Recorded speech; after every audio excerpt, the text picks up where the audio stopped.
I won't even sit here and lie. This session was an absolute grind. As some of you may know by now, recently I've moved house, and I, for one, underestimated how much actually goes into that. And I am officially 1 week and 1 day into my new home, and there's still a few things to be done. And that is with me having worked all day, every day for pretty much a week, which has been fun. I'm not sitting here complaining. Don't get confused for a minute. By no means am I complaining. I'm very, very grateful for the situation I'm currently in, and I have genuinely enjoyed every minute of it. It just so happens that naturally something has had to take a sacrifice. And my training has taken a big, big sacrifice. There's been a couple of days now where I have sat there and genuinely contemplated not training today because I had, at that point, already done so much. I was so tired and I just didn't want to train. All I wanted to do was just chill in my new home, which, funnily enough, I did for the first time yesterday. 1 weekend was the first time I actually kicked back and existed in the space, which was nice. I had my first bath, watched my first film, and just relaxed for the first time, which was really, really nice. And it came after an extremely late session. That's very unusual for me. I'm not really one to do that. I don't enjoy it. I find it difficult to sleep afterwards. But I found myself not leaving the gym until it was exactly 11:59 p.m., 1 minute to midnight. And more than anything, it was a huge mental battle. I'll be real. It was a huge mental battle getting that session done. It was a fairly hard session. It was a session that I wanted to put a lot of effort into. And for the most part, I did. I'd say I was about 60, 70, I'd say about 70, 75% cooked.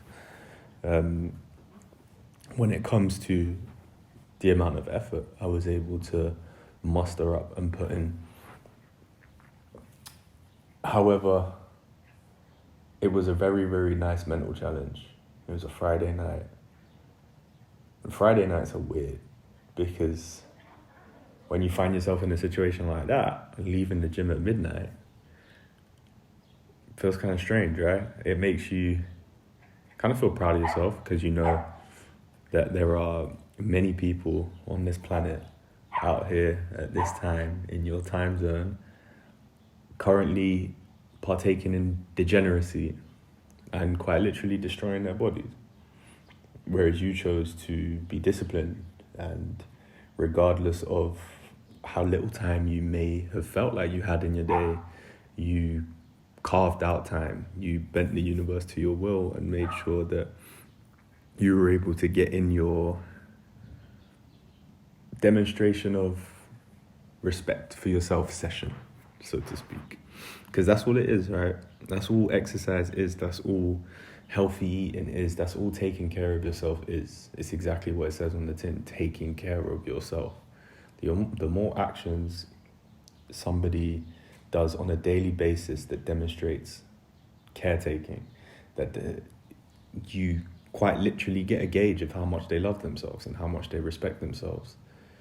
And it sounds shallow, right? And yes, it's not always that black and white, because there's probably people out there that train twice, 3 times a day, obsessing over something like their physique. Yet they're not actually taking care of themselves by doing it. They're actually running themselves into the ground. So there's always a balance to be had. However, we can take pride, those of us that continue on a daily basis to think about ourselves first and prioritize our peace of mind, our health. We can take pride in that. And it's on those lonely Friday, Saturday night sessions that you really realize like how much you respect yourself. So shout out to those of you that I know have followed me for a while and just get your work in, regardless of your situation, regardless of how you feel. Because the reality is, if you don't put your work in today, there's going to be somebody out there that is putting their work in and slowly chipping away and pulling away from you. And we can't let that happen, man. We can't let that happen. Anyway, it's nice to be back. I have no reason to not be back now, which is a nice feeling, but at the same time scary, because that puts a lot of pressure on myself. Because there's no reason for me to not be doing my daily audios, and I miss my daily audios. I'm not going to sit here and lie. There is a beauty to the unscripted nature of them and the way in which I approach them. And for a little while now, I had been neglecting that and not giving it as much respect as it deserves. So if you stuck around, for the few of you that I know that have, if you stuck around for this long, throughout this period of inconsistency of mine, I am genuinely, eternally grateful, and I thank you from the bottom of my heart. And on that note, as you well know by now, I shall see you tomorrow.